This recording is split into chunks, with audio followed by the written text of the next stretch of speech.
Hello, this is Sunil Sundaraj with njvarsity.rivals.com. I'm happy to welcome in today Cedar Grove High School football senior, defensive end and long snapper, Brian Catanzarite. Brian, thank you so much for taking some time out to speak with me today.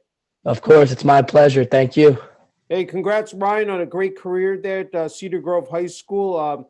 You've had some time now to sit back and think about what you were able to accomplish, especially in your senior year. What comes to your mind first, Brian? I just think we're really happy we got the season in. That's the biggest thing. And we're such a close group of guys, And our big thing was you don't know what's gonna happen. Let's play it game by game and give it all we got. And we're just happy we were able to accomplish a lot of things, beat teams we lost to last year, beat rivals, and we're overall just having a great season. Yeah, that's all I wanted to ask you, Brian, that you guys didn't know if you were going to have a season or not. There was so much up in the air, uncertainty about, especially with the COVID-19 pandemic. I had to ask you, especially being a senior and the rest of the guys on the team, seniors that you've, played with for a bunch of years. I mean, just what that moment was when you received word that you guys were going to be able to play football in 2020. Yeah, so it's probably some of the best news we got all year. Although it wasn't the full length, we're still happy we got something in, and we're like, look, we got one more year. We gotta make the best of it. So we grinded it out as much as possible. That's terrific. Any special motto or message that you guys, going into the 2020 season, you wanted any goals, you wanted to accomplish, before you guys, again, took that jersey off for the last time? I'm just wondering, especially for the seniors, Brian. Yeah, definitely. So I think our main goal was originally before the season got shortened, we saw that Booton was on our schedule, and they beat us in the state championship my junior year. Yeah. So that was our that was the game I think all of us were looking most forward to. And once we saw the season got shortened, they weren't on the game, but we were able to get them in the pod games towards the end of the season, and we wound up beating them, and that was a highlight. Beating some other rivals, we played a Group 4 team this year. We picked up that game, we beat them. So a lot of big games, big wins, and we're all really happy about that. Yeah. I had to ask you that first regular season game, putting the pads and jersey on and taking that field. I mean, what was that moment? I can only imagine the jubilation, excitement, rushing out onto the field, Brian. No, yeah, it was probably one of the most memorable games I'll ever play in. I remember a buddy of mine, a senior, got all the seniors together. He's like, look, this is our first game ever. We don't know what's going to happen. Teams are getting seasons are getting shut down, this, that. So let's go out there. Let's win this game. It was also our senior night too, our first game. So that was also that amped us up some more. So we gave it all we got that game because we knew we didn't know when it would get canceled or not. Yeah. I mean, how frustrating was that? As you pointed out, week to week, you didn't know if you were going to have a game. I mean, you guys prepare, you practice, you watch film, and then, the emotions, I said, up and down, just trying to, again, keep that momentum going. Can you talk about that, Brian? Yeah. So, as the weeks progressed, more and more teams would get shut down, and we didn't know, could we be next? So even if we happened to be next, we wanted to give it all we had to that point. So each practice we took like it was our last. Each game we played like it was our last, just because we didn't know what could happen. But what was really good was some of our games did get canceled during the season, but our coach was on top of it, looking for as many teams as possible to get a game back. And no matter what group the team was, we were ready to take it. So that was a big thing for us. That's great. Hey, one of your signature victories was over arch rival in Verona, ending I think their 13-game winning streak.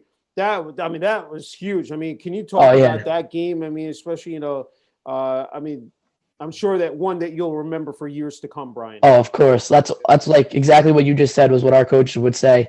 They're like, you remember the Verona games for the rest of your life. So we lost to them the past 2 years, and we're like, we can't go 3 in a row losing to them. So the energy was crazy. The week for practice before that game was very intense. We got everything we needed. Watched a lot of film. We were really prepped for that game, and I think that's the best game we played all year, and we just looked like we came out like animals. Yeah. I mean, you guys, won your last 5 games of the season. I know a tough loss to Weequahic, but you guys Yeah. are able to bounce back and finish out on a strong note. I was just wondering, as the weeks went on and knowing that, it was tough, as you said, you alluded to that, not having that true playoffs, sectional, and then, even opportunity to go to MetLife Stadium. How emotional that was for you, knowing that, it was going to come to an end, taking off that Panthers jersey off for one last time. Can you just walk people through that, Brian? Yeah, when we got that news that there wasn't a state championship game, all of us, we were all upset because we thought this was our year. We had a great group of guys, a great coaching staff. Everything was like in our way, and then we got that news and it was really sad. But we could have did two things. We could have folded it there and just threw it in for the year and went through the motions and everything. But instead, we decided to do the best we can and make every game as memorable as possible. Yeah. And each game was very memorable, and it was a fun year for what we had. It was a very fun year. Yeah, I mean, you guys finished up, I think it's 7-1, and Yes. the fact that named USA Today Network, I believe, Super Football Conference Group 1 Team of the Year, and Yep. SFC National White Division Champions. I mean, I have to ask you, putting that Cedar Grove jersey on every week, what did it represent, not only in your senior year, but the 4 years that you were there, Brian? Yeah, I think it just represented, like, you got to represent the town, represent the program, everyone who comes to watch, the coaches, everybody. It's a grind. So like Cedar Grove football is based off like all toughness. So we're gonna come wherever it is, and we're gonna hit you for 4 quarters, whether we're winning or losing. We're gonna give it all. And for you personally, Brian, just an outstanding senior season. I mean, second team All County defensive end, first team All Conference defensive end. I had to ask you those personal accomplishments. I'm sure it means a lot to you. Just if you can describe that. Oh yeah. So when I got the news, I was very excited, and I was happy to see also my teammates getting a lot of recognition. Mm-hmm. We had a lot of talent on our team, and we played against a lot of talent. So to get to get some of those awards was very nice, and it really did mean a lot. I think, just pivoting to the training, every season. Of course, 2020 was much different, with the pandemic. I'm sure a lot of Zoom calls and talking to other players. Once you got to practice, you had your pods there. Just as far as, again, playing that defensive end position, also being a long snapper, just the process every year. Again, as taught to many players, it's never it's a full year. There's never a downtime for you guys. Can you just talk about that, Brian?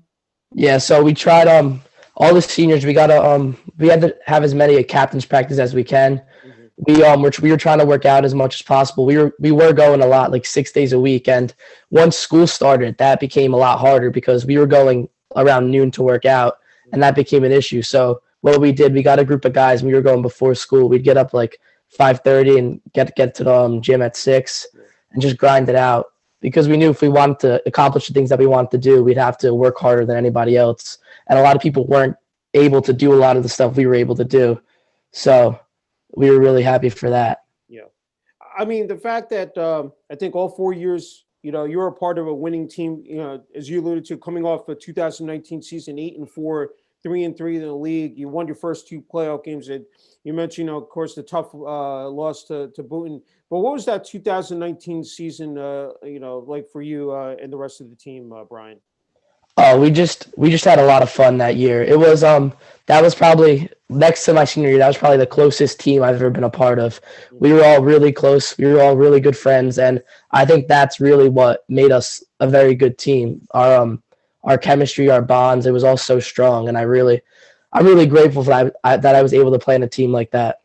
It's great. I said with 2020, with playing, these games, limited fans, family in the stands. I had to ask you how that, environment was, play. I mean, as you know, in the previous years, packed stands, cheerleaders, the bands. I mean, what was that? I know you're there to play the game of football, but there's so much that goes into it. Can you talk about that, Brian? No, yeah, of course. So we get a pretty good outing every game, especially our home games, and we have a very good student body when it comes to our football games. They're always there to get us amped up, to get us hyped up, and they really did a great job with that. And for it to be a modified seating and stuff, Yeah. the tickets for like the fans, like our students, would sell out as soon as possible because they knew how limited it was, and they were just trying to help us out. And they really did. It was a lot of fun. So on the field, you could still hear them, and it was very fun. That's terrific. I of course don't want to forget about the coaching staff, head coach, Brian Gogarty. I mean the rest of the staff. Can you just talk about what head coach Gogarty, what he meant to you, these 4 years, and just as far as your development, your progression, I said playing for the team. Yeah, of course. He was a really big help with me through my 4 years. He helped me out whenever, if it was school, if it was football, no matter what it was. I was always able to talk to him. He helped any of the younger players out. Just overall a great guy. Whenever you see him, you're gonna talk to him, no matter what. He just always trying to push us, pushing the other coaches to push us. It was just a great 4 years with him, and I'm happy that I was able to be with him. I think what even helped further is that I was reading in the notes is that Coach, Gogarty, he actually attended and graduated from Cedar Grove, a former QB on the team. I'm sure being able to pass down a lot of experience, a lot of say give you guys advice as far. I mean, I'm sure that helped along the way too, Brian. Yeah, of course. So he also played Division I basketball, Okay. and he always tells us that what made him like who he was today was high school football, and that always gets him through a lot of stuff. Is like like mental toughness, all that came from high school football, and he's so happy. He's happy to be with us. I was happy to be with him, and we were just we were just all. Yeah. I don't know, just a great 4 years, Yeah. No, I said again, it definitely shows on you, how much. I mean, it means to you, because people don't forget, it's a physical game, but it's also mentally. You have to keep focused. You have to keep, your sharpness on that. I think people tend to forget that, Brian. That again, just trying to balance that out. Yeah, so I think it's a big part. That's why we were, I think, such a successful team, was because mentally we were all on the same page. Mm-hmm. Some people were stronger than others, some were smarter, but Yeah. mentally we were all on the same page, and that's why we succeeded so much this year. That's great. Again, we all know it's just not being a football player. You're a student athlete, and I wanted to ask you, just being able to balance out the books and, also, between, with football, your practice, you got games, you're watching film, just how you've been able to, handle that the past 4 years, Brian. Yeah, so obviously the first 3 years were a lot different than my last year, but I think we did a great job with it, because if we were falling behind, our coaches would be on top of us to get the work done. Like if someone was missing work, the teacher would let our coach know, and he'd let us know, and we'd get right on that. And because we wouldn't want to upset them, so that was always good to have their help. Mm-hmm. I don't want to forget about the school itself. As I said, I know in 2020, now even here into 2021, I mean, with this remote learning, but of course, you mentioned the students, at the games, but talking about, in the high school, the administration, your athletic director, and I know you've already mentioned how supportive the community has been of Cedar Grove, but if you can just talk within the school, the support, from the students and from the administration, AD, Brian. Yeah, of course. They're all great people. If they weren't at the game on Friday, or they were always asking how it was, you could always talk to them. They're always very curious. They're all just great. Like, I was so happy to be a part of it for 4 years, to go there, because I really think Cedar Grove is different from a lot of other schools. Just you could always talk to people, no matter. It's such a small school, so everyone knows each other, and that's why it's like a close group and stuff. That's wonderful. Just have a couple more. Can't thank you enough for the time, Brian. No, wanted thank to you. ask you how the college process is going for you. Also, I know you reading up, we received some offers here. Just how that is panning out for you right now, Brian. Yeah, so as you know, I got those two big, like the bigger for me, Mm-hmm. and I'm still waiting to see what's going on. Okay. It's a lot different than a normal year recruiting, because a lot of these schools don't know which players are coming back. So roster spots are a big Yeah. factor with all this. So Okay. we're waiting to see what's going on, but hopefully we get some more going, you know? Okay. Uh, don't want to forget about your family, Brian. If you Yeah. want to talk about parents, if you have any siblings, just the support you received, before you attended Cedar Grove High School, and then, of course, your time here now as you get set to graduate. Yeah, of course. They whatever I need it, they're there for it. Whether it's sports, school, whatever it is, they're always there. I just remember years before high school, whenever I needed a ride to practice, whether like no matter where it was, they were always there to drive me. If they had to pay, like paying for camps, paying for all my equipment. So yeah, I can't thank them enough. I don't want to forget that you're also a lacrosse player as well, I believe. And then, of course, I don't know if you want to even mention, with the long snapping, position as well, but, playing multiple sports. And wondering when you were growing up, Brian, were there any other sports? I mean, of course, lacrosse and football are there. And when you truly knew that, look, football is something I'm good at and, I want to pursue here. Yeah, so I did play basketball. I wrestled for a year in 8th grade in baseball, but can't do them all, obviously. So I had to pick and choose. And I think my two favorite were football and lacrosse, which is why I stuck with them. I'm wondering, I've talked to other players about playing multiple sports and how one sport can affect the other as far as the training and, helping you out. I'm just curious, anything, with lacrosse that, sort of like translates over to football. I'm just wondering about that, Brian. Yeah, so the big thing with me was the conditioning part of lacrosse, because you got to be in good shape to lacrosse. It's a lot of running around, and that would finish up around the end of the spring, and right when football was starting up, like our mini camp. So I was always in great shape, like pretty good shape going into mini camp, which was a big help. Mm-hmm. I was wondering when it comes to the college game, NFL, if there are any defensive ends, defensive linemen that you definitely try to pay attention to and follow and maybe take some nuggets out of it and apply to your game as well, Brian.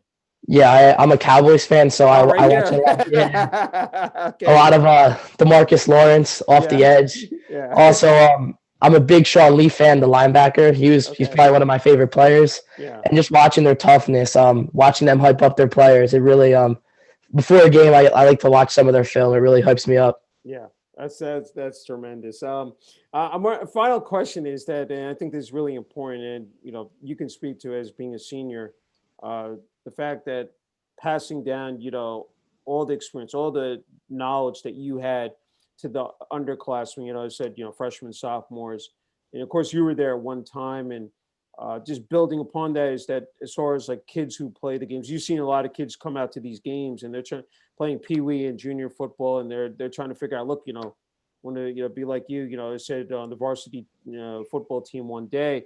Just wondering what your advice would be to those younger kids, those younger players, just to succeed on this level, because as you know, it's a very demanding game. It takes a lot of time, and you really have to be committed to it, Brian.